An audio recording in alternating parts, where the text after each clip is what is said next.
पराजय स्वीकार करने का तो प्रश्न ही नहीं उठता।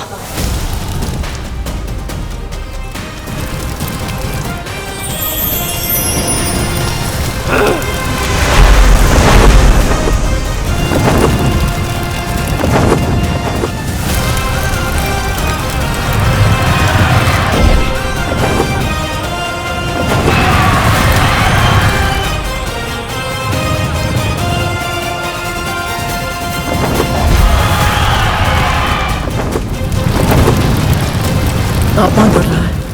यदि शीघ्र ही कुछ नहीं किया तो असुरों के अदिति मां तक पहुंचे बिना ही उनका तप भंग हो जाएगा। पर मैं करूं तो क्या करूं? जल डालकर अग्नि बुझाने से लकड़ियां गीली हो जाती हैं, फिर शीघ्र ही उपयोग में नहीं आती। पर यदि अग्नि को बुझाने के लिए बालू का प्रयोग किया जाए तो इन अजली लकड़ियों का प्रयोग फिर से ईंधन के रूप में किया जा सकता है।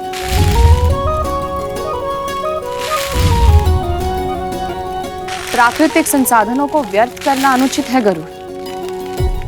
हमें सदैव उनका अधिक से अधिक उपयोग करना चाहिए।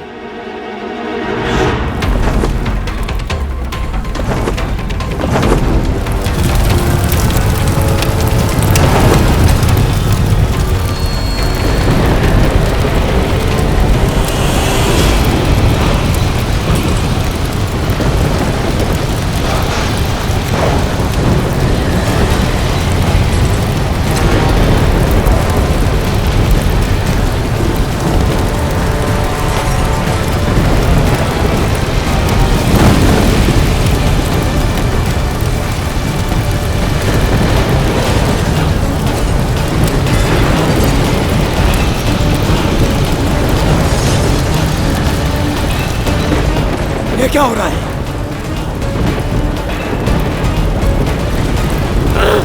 ये कैसे हो रहा है?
माली, सुमाली और अग्निमुखम जैसे शक्तिशाली असुरों को परास्त करके तू प्रसन्न हो रहा है ना?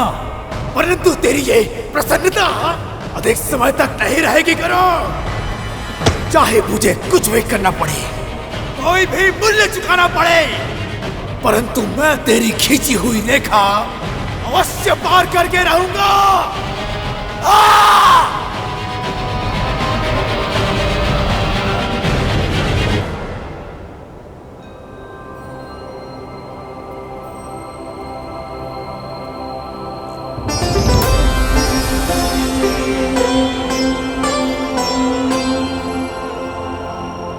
तीव्र भूख लग रही है। पर अदिति माँ तपस्या में मग्न है, और जब तक ये असुर अपना आक्रमण समाप्त करके वापस नहीं लौट जाते, मैं यहाँ से हिल भी नहीं सकता। न जाने कब किस नए मायावी राक्षस को भेज दे बजरंग भैया।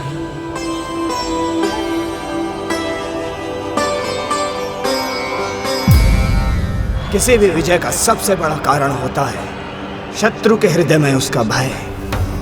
यदि देवताओं को यह पता चल गया कि इस अल्पायु गरुड़ ने हम असुरों को घुटने टेकने पर विवश कर दिया है, तो उनके हृदय में हमारा भय समाप्त हो जाएगा। यदि शीघ्र ही इसे मार्ग से नहीं हटाया गया, तो समस्त ब्रह्मांड में हम असुर एक उपहास का पात्र बन जाएंगे सेनापति। सेनापति, गुरु भार्गव के आशीर्वाद के बिना ही केवल अपनी चित्ता की भस्म से ये पक्षी पुनर्जीवित हो सकता है। तो सोच कर देखिए, यदि देव माता अदिति अपनी तपस्या पूरी करके विष्णु का आशीर्वाद प्राप्त करने में सफल हो गई, तो वो अपने पुत्रों के लिए कितनी अकल्पनीय शक्तियां प्राप्त कर सकती है। गायरों जैसी बातें करना बंद करो।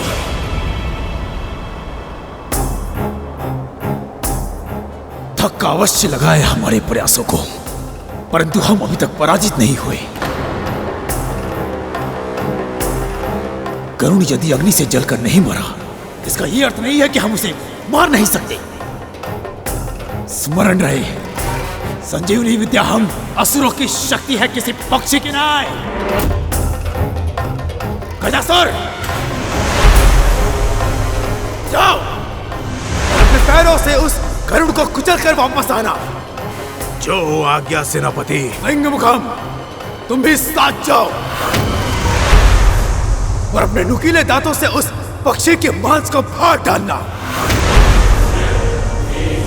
और इतना तीव्र प्रहार करना कि उसकी अस्थियां अनेकों भागों में टूट जाएं। आज भूमि रक्त से लाल होनी चाहिए। जो आज्ञा सेनापति। मिलकर कार्य करोगे तो विजय अवश्य मिलेगी। और स्मरण रहे, या तो उसके प्राण हर लेना या अपने प्राण गंवा देना।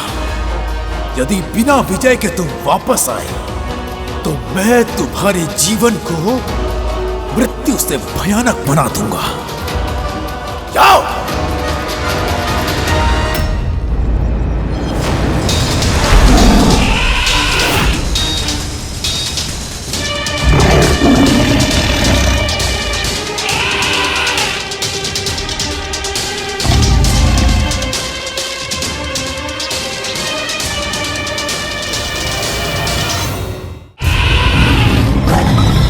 जिस गति से आ रहे हो उससे दुगनी गति से वापस लौट जाओ। पहले माली और सुमाली ने मुझे भूख का अनुभव कराया, फिर अग्निमुखम के कारण मेरी भूख और भी बढ़ गई। और तुम दोनों ये बात तो जानते ही होगे कि यदि भूख लगी हो और भोजन ना मिले, क्रोध पर नियंत्रण नहीं रहता। चले जाओ वापस।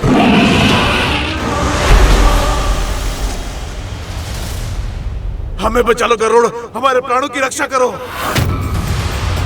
हमें अभय दान दो, रक्षा करो हमारी। प्राण रक्षा, अभय दान, वो भी उस शत्रु से जिसे तुम्हें मारने के लिए भेजा गया है। हम तुम्हारे शत्रु नहीं हैं। हमारी इच्छा के विरुद्ध जाकर हमें मृत्यु की धमकी देकर हमें असुर सेना में सम्मिलित होने के लिए विवश किया गया था, और अब असुरों की अकारण और अंतहीन हिंसा से तंग आ गए हैं हम। मैं स्वभाव से शाकाहारी हूँ। वज्रांग के आदेश से निर्दोष प्राणियों की हत्या करने के लिए विवश हूँ मैं। रक्तपात देखकर मेरा मन घबराता है गरुड़। असुरों का सैनिक बनने से पहले मैं वन का राजा था, और अब वज्रांग के आदेशों का दास हूँ। मेरी छटपटाहट की कल्पना करो गरुड़। दासत्व की पीड़ा दिन रात मुझे कचोटती है गरुड़। अब और सहन नहीं होता। मैं आखेट करना चाहता हूँ, परंतु केवल अपनी भूख की आवश्यकता मिटाने के लिए, किसी और के सत्ता पाने के लालच के लिए नहीं गरुड़। आखेट आवश्यकता के लिए होना चाहिए, लोभ के लिए, खेल के लिए या शक्ति के भोंडे प्रदर्शन के लिए नहीं।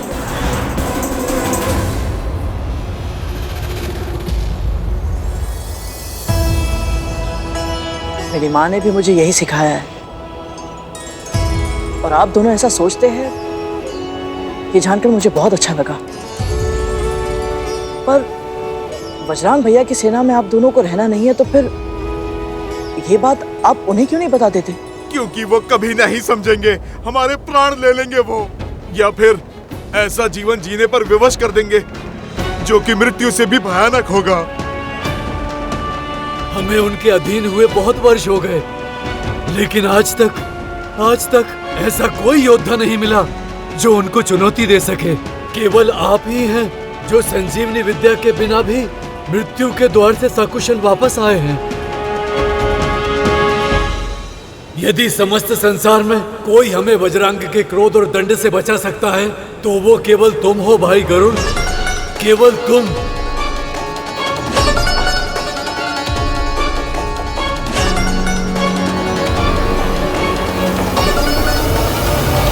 तुम्हारी शंका हमारी मृत्यु का कारण बन जाएगी गरुड़।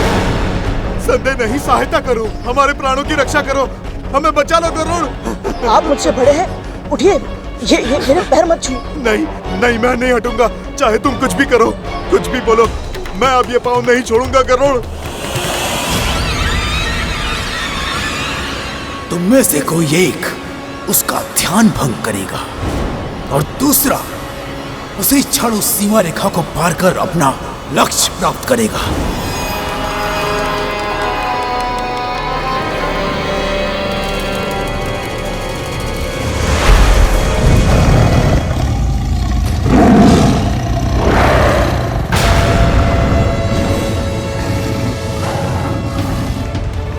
छल हुआ मेरे साथ।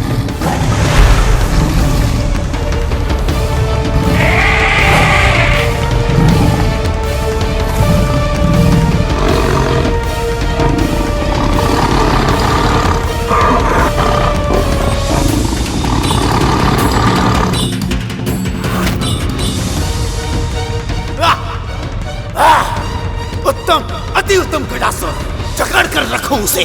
फंस गया गरुड़, फंस गया।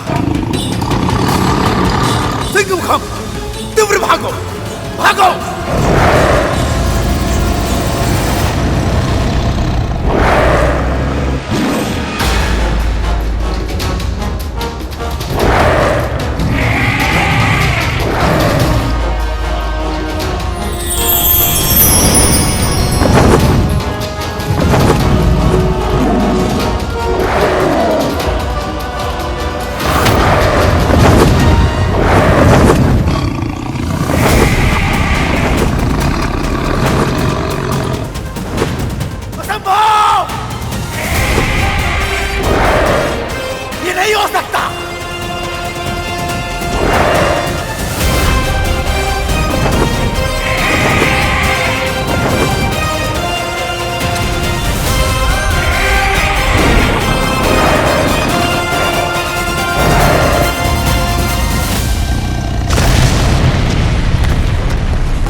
भूख इतना अधिक सताएगी तो मैं अदिति माँ की रक्षा के दायित्व पर अपना ध्यान कैसे केंद्रित कर पाऊंगा?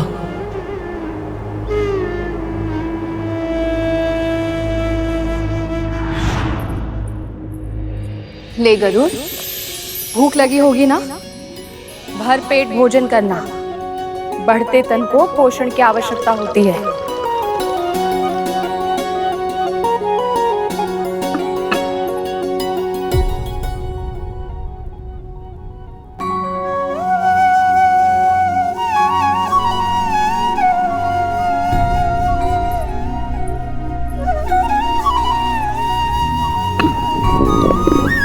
लगता है तेरा पेट भरा नहीं है।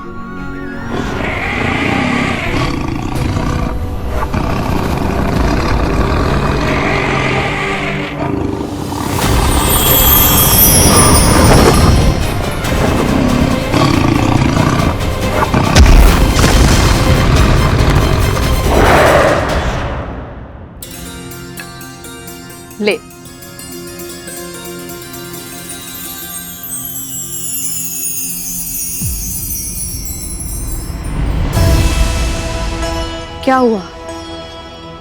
भोजन अच्छा नहीं लगा तुझे? नहीं माँ, ऐसी बात नहीं है।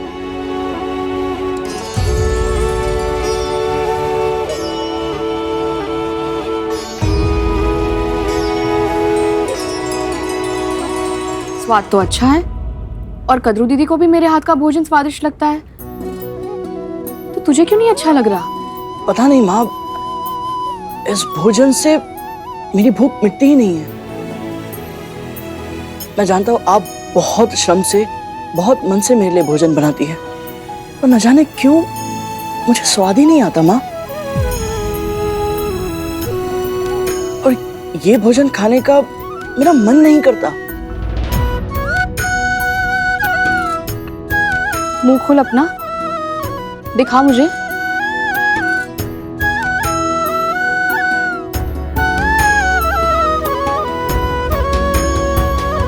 अब समझ आया इस भोजन से तेरा पेट क्यों नहीं भरता, क्योंकि तेरा मन नहीं भरता इससे। गरुड़, ईश्वर ने तुझे मांसाहारी बनाया है। तुझे अपने भोजन के लिए आखेट करके अन्य जीवित प्राणियों को खाना होगा। तो माँ, मुझे किन प्राणियों को खाना चाहिए? आयु में स्वयं से छोटे प्राणियों को कभी मत खाना गरुड़, और उस युगल को जो आपस में मैथुन समागम कर रहा हो। जहां तक संभव हो किसी दुष्ट या अत्याचारी प्राणी को ही खाना, ताकि तेरा पेट भी भर जाए और जगत का कल्याण भी हो जाए।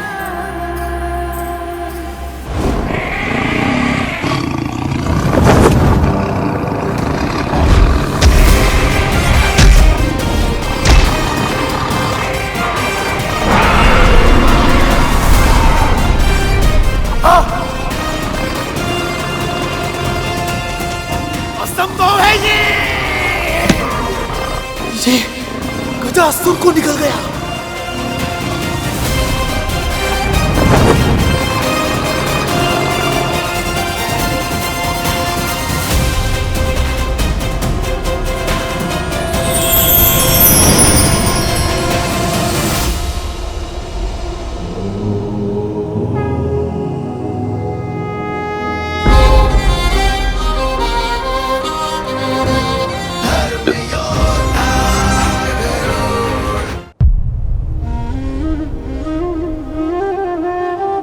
परम पिता विष्णु की कृपा और माँ के आशीर्वाद से बिना अधिक श्रम किए ही भोजन मिल गया।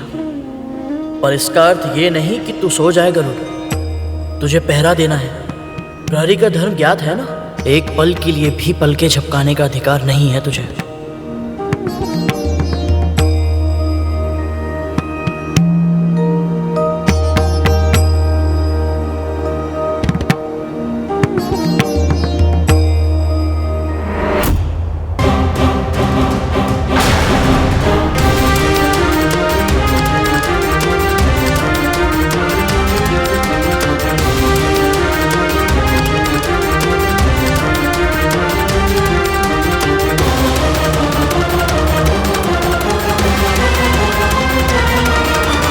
तो ये रेखा पार करने के लिए नहीं आ रहा था क्या गरुड़? इतने बड़े बड़े असुरों से युद्ध किया और एक साधारण बारहसिंगा से भयभीत हो गया।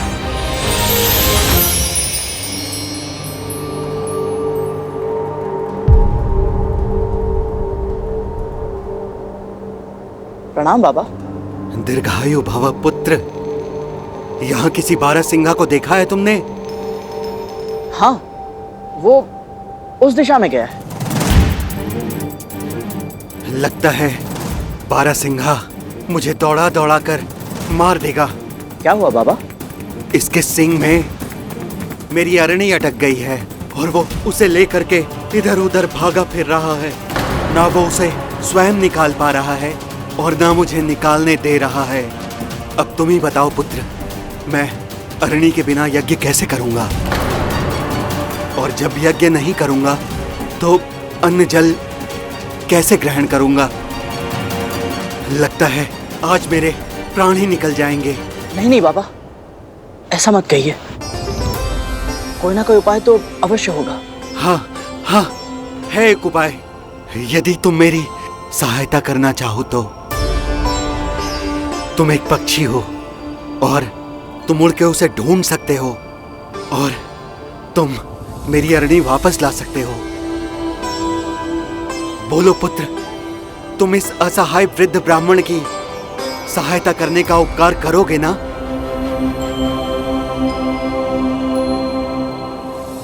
माँ ने सिखाया है जब भी अवसर मिले परोपकार अवश्य करना चाहिए और ब्राह्मण देवता की सहायता तो सदैव करनी चाहिए।